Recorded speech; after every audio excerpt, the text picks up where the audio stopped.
True freedom as a Black woman is doing whatever the hell we want to do, because no matter what we do, there is always going to be a goal post that we're never going to reach, okay? Kanye West tweeted, I don't know, I'm a bit sleepy tonight, but when I wake up, I'm going DEFCON 3 on Jewish people. You saw that tweet and you responded immediately saying, the holiest day in Judaism was last week. Words matter. A threat to Jewish people ended once in genocide. Your words hurt and incite violence. You are a father. Please stop. I woke up and burst into tears. Where you go wrong, sis, every time is trying to ask for somebody else's permission for what you want to do in your life. It's what you want to do.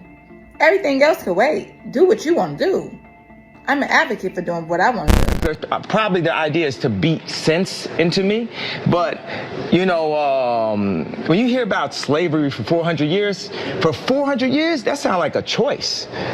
So a lot of Black entertainers and celebrities have been sort of earning the ire of a large portion of their audiences as they make their political affiliations known. And I've covered this phenomenon before in a previous video, but basically celebrities are in the business of making money. That really is all that it's about. And so if they feel like they can secure their longevity for their brand by maybe cozying up to an influencer or a politician that leans a certain way, celebrities are not above doing this. It's the audiences who think that there's some sort of parasocial loyalty that's happening. There is, it's just happening in one direction. And so when these entertainers make these affiliations, they often will negate some part of their central message, some part of the brand that attracted people initially, maybe 30, 40 years ago. But the more time goes on, the less this phenomenon really feels shocking. It's really starting to seem like a pattern these days. Entertainers want to get their share of the market when it comes to public consumption. So if the public isn't consuming what they have to offer, that's no good. So this means that if they are faced with the choice of whether or not to make their fan base proud or to sign a deal that is going to pay them $120 million over the next 5 years, well, they're taking the deal. And this happens across the board. I would not say that there are more male celebrities that do this than female celebrities. I see men making conservative connections just as much as I see women doing it. But it is a little hard not to notice some of the key differences, though, specifically in just how swift the backlash can be and how harsh it can be in terms of long-term effects that it creates for the celebrity's brand. We simply don't dole out our disdain evenly. So for instance, even though Snoop Dogg is someone who a lot of people have been calling out loudly as a sellout, as he has basically been the darling of the MAGA party in this latest regime change. Snoop has faced heavy online backlash. I've talked to some people in my personal life and they've told me in person that they are disappointed in him. But overall, his brands, his net worth, his public profile hasn't been really negatively impacted by his affiliation. He's even released new music that people like and listen to. It's getting some pretty decent numbers. And obviously the consumers of his brands don't seem to care so much about his political affiliation or messaging either. But let's compare Snoop to Chrisette Michele, who had a very different outcome when she affiliated with MAGA. You know, it's probably not even really fair to say that she affiliated with MAGA. She really didn't. All she did was when she was called and invited to perform at the inaugural ball in 2017 for Donald Trump during his first presidential term, she said yes. The responses to Chrisette choosing to perform not even at the inauguration, I thought it was the inauguration, then I started researching for this video and found out it wasn't even that, it was the inaugural ball that happened that evening. But the backlash was swift. So, Spike Lee publicly denounced Chrisette Michele performing at the inaugural ball.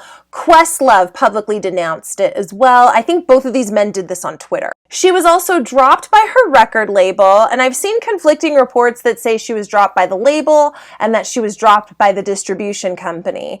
But I would say that either one is largely impactful. If you are making music and you can't distribute it in any way, that's bad. If you don't have a label under which to make music, that's bad as well. Now, some might argue that the reason why Snoop Dogg's backlash wasn't quite as severe as Chrisette Michelle's backlash is because Snoop had a more established brand, and so therefore he could take the impact of what some of that backlash was doing to his brand a little better than someone like a Chrisette Michelle, whose career was a lot younger than Snoop's was. And I know I definitely haven't heard any of the male celebrities talking about feeling suicidal or losing a child or having relationship troubles after they publicly affiliated themselves with today's conservatives, today's Republican Party, and MAGA. And when I sort of gauge the temperature of the public, it seems like people were more angry with Chrisette Michelle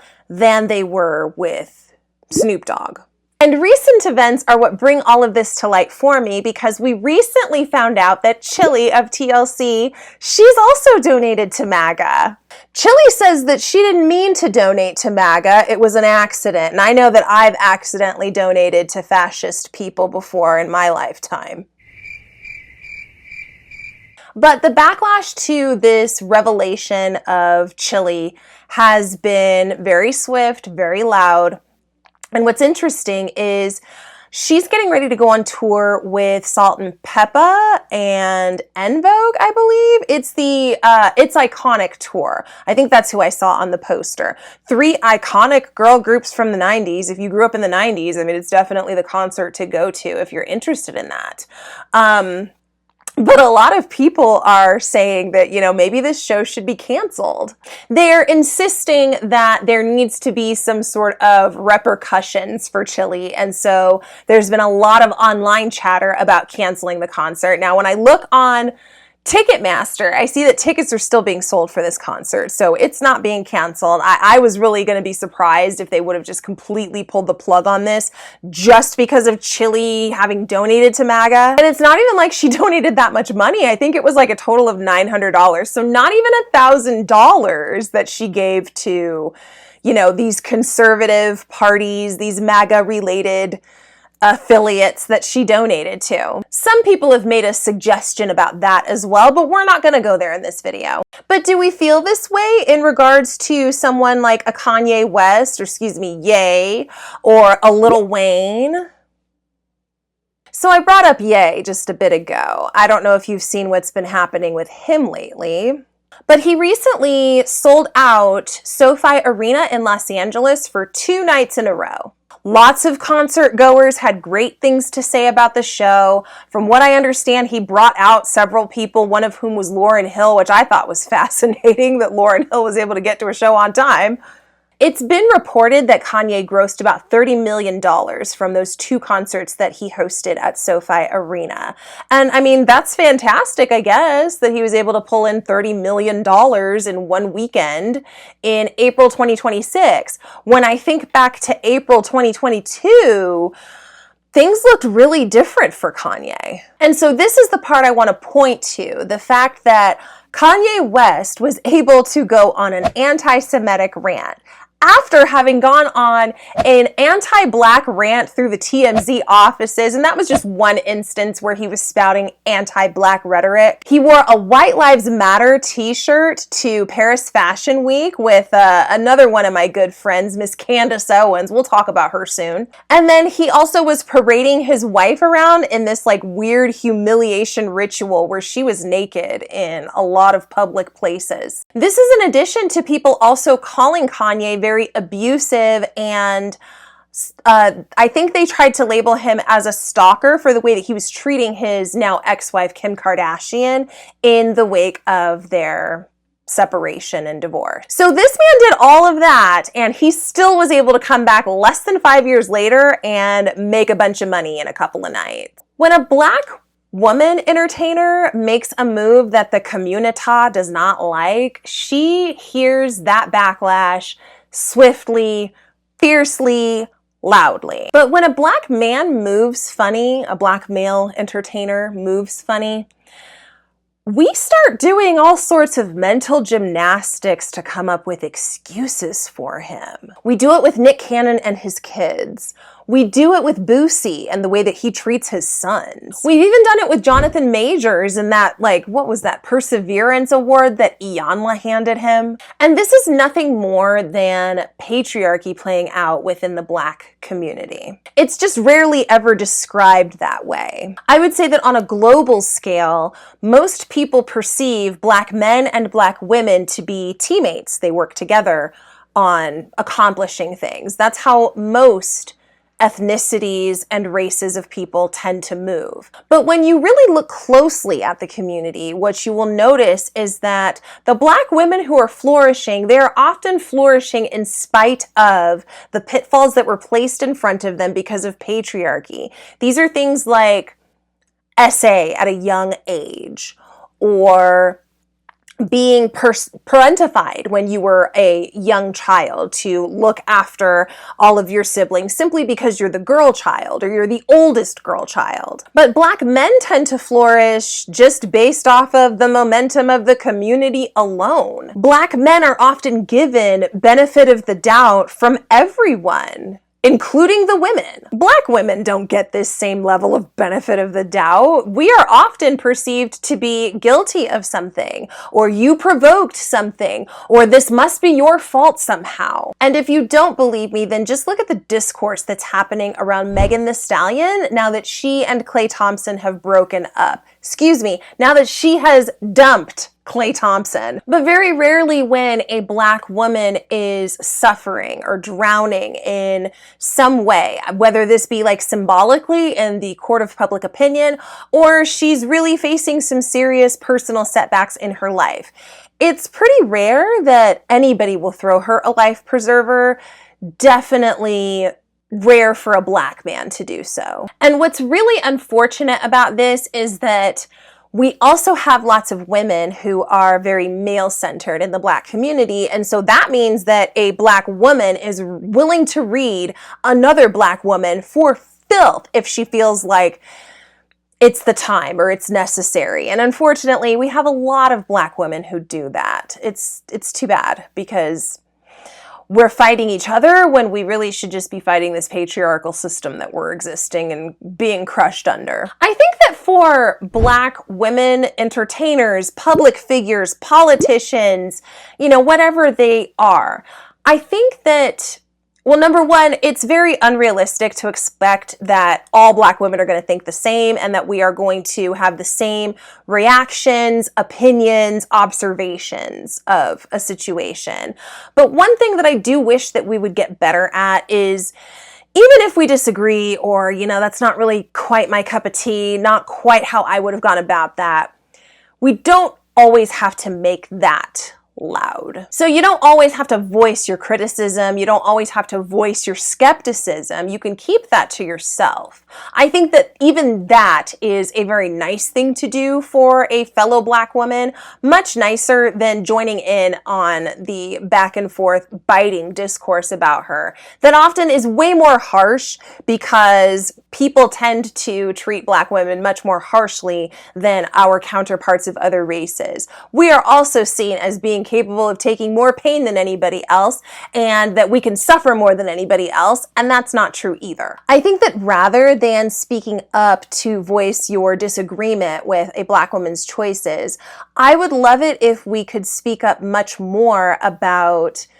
the creepers and the abusers and the PDF files that run rampant through the community. And this is not even just limited to the Black community, but just in general, in the world. We need to protect each other. We need to protect children. So speaking up about those people, I think, is a much better way to aim our energy, aim our messaging, than just simply focusing on the Black women who are doing things that we don't like. But I think this analysis also points to the fact that a lot of the audiences of some of these, I'll call them legacy entertainers, people who have been in the business for at least the last 26 years. They had careers that started in the 90s or the 80s even. A lot of those audiences have shifted from being predominantly Black or exclusively Black to now including a lot of white audience members and Latino and Asian audience members. People who aren't necessarily going to be so invested in the history of Black people and how certain language, how certain customs might impact Black people. And so in that way, it's not a big deal to them if Snoop was performing at some MAGA crypto coin ball, whatever that was that he was at. They don't care about that. That's okay, Snoop's always done weird stuff for the entirety of my life. And these artists and entertainers are moving accordingly. They recognize that, hey, 20 years ago, maybe 20% of my audience was white. But now here we are in 2026 where 50 to 60% of my audience is white. That means that I can push merch to them to sell. That means that I can probably have access to different venues, different locations and arenas for reaching these people. We just saw a whole bunch of comedians were doing a comedic festival over in Riyadh in Saudi Arabia. Several music artists have gone over to Saudi Arabia to perform as well. And from what I understand, they got paid very nicely for it too. But ultimately what this comes down to is that we have a troubling trend in the Black community where we tend to coddle our sons and raise our daughters. And so in that way, the backlash to MAGA or Trump affiliation is always going to be much harsher for people like Tina Campbell or a Chili from TLC, or I mentioned her earlier, Chrisette Michele. It's always going to be much more harsh for those women than it would be for someone like a Waka Flocka or a Lil Wayne or a Ye. But Black women, we don't have to continue to participate in these systems if we don't want to. Always keep in mind that the entire system is designed to punish your progress. So that means that as long as you are choosing for yourself, you are going against the system. It's a system that's designed to reward you for your submission and for making yourself small. So every time you voice your opinion or speak up about something, you are going against the system. And oftentimes when you make these steps to voice your opinion or to make your own choices, then the response to that is usually to punish you in some way, just to kind of clip your wings and put a cap on you and make sure that you're stifled so that you can't reach any more heights. But all you have to do is remind yourself in those moments that, oh, this person is responding this way because they don't like that I have choices that I am exercising. They don't like that I am doing something outside of what they would have thought of. I don't agree with something that they believe in, or I have a system of how I live my life that is different from theirs. That's all you have to remind yourself of, and then mosey on your way. Lots of people will try to stop you from your autonomy, your independence, your clear through line to hearing your own voice, but you don't have to let that stifle you, stop you, make you small. Just keep in mind that all of that repression and sort of chaining of you and keeping your spirit small and making sure that you don't dream and you have no imagination and you are not functioning in your femininity, which is nurturing, where creativity comes from, where new ideas come from, all of that stuff. And then last but certainly not least, you can also do your due diligence by knowing who and what it is that you're supporting when you are purchasing a concert ticket, or when you're eating at a certain restaurant, when you are buying a certain brand of makeup or shapewear or skincare. Just knowing what it is that you're supporting before you actually make that purchase will help you to exercise the power of your dollar more appropriately. But getting back over to the Black community, how we treat our celebrities when they sort of get out of pocket politically, all of that stuff, I would say that the community is sending a very clear message, which is that they favor things like misogyny and patriarchy over actually listening to the voices of women, allowing women to exist outside of these crazy archetypes that have been created for us. And while it's not fair that Nelly and 50 Cent and Ye and so many countless others that we've mentioned, which also includes Nick Cannon. Did you know Nick Cannon was MAGA? Yeah. But when it comes to the males, the men in the community, they can pretty much do anything, whatever they want to. Go out and create 17 different baby mamas and call it a beautiful black family. They can vote against their best interests. They can speak out against politicians who have their best interest at heart. That's all fine for the men, but they better not see any of that from the likes of a Chrisette Michele or a Chili or else. I don't know what it says about us that we're more willing to beat up on the women than we are on the men, but I guess that sort of encapsulates the message, doesn't it? Patriarchy. Those are my thoughts.